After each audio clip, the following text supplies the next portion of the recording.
souvent, les actions et les politiques qui sont engagées dans un objectif sans forcément regarder si ça peut impacter d'autres secteurs. Et c'est pour ça qu'aujourd'hui, notamment quand il y a des stratégies sur l'énergie ou sur le climat, nous, on n'arrête pas de demander qu'il y ait le volet R qui soit également traité et qu'on ait vraiment une visualisation, en tout cas une expertise qui soit menée, pas en compartimentant, mais au lieu de ça, en regardant de manière transversale les questions d'air, d'énergie, de climat et de santé. Et c'est si on regarde de manière croisée qu'on arrive à construire des politiques et à fixer des objectifs qui sont vertueux pour l'ensemble de ces thématiques. Jusqu'à présent, c'était vrai, c'était pas forcément une habitude.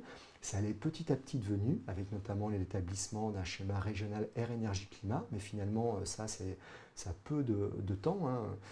Celui de la région Rhône-Alpes, finalement, il est relativement récent d'avoir cette vision croisée.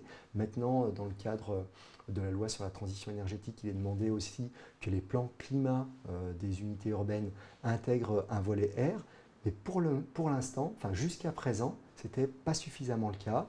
Et donc, il y a certaines politiques ou stratégies qui ont été menées qui étaient favorables pour un thème et qui ne l'étaient pas pour l'autre. Vous voulez dire qu'on a trop longtemps privilégié le climat par rapport à la pollution de l'air?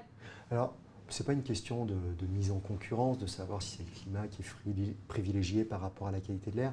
C'est juste de se dire que si on veut regarder un de ces thèmes, il faut forcément regarder les autres thèmes en même temps, que l'on ne peut pas se dire que la pollution c'est seulement le CO2, la pollution c'est beaucoup plus global que ça, et il faut vraiment regarder le thème de l'énergie, du climat, de l'air et de la santé, et de pouvoir évaluer, et on a les moyens de mener des actions qui visent à l'amélioration sur ces quatre thèmes-là.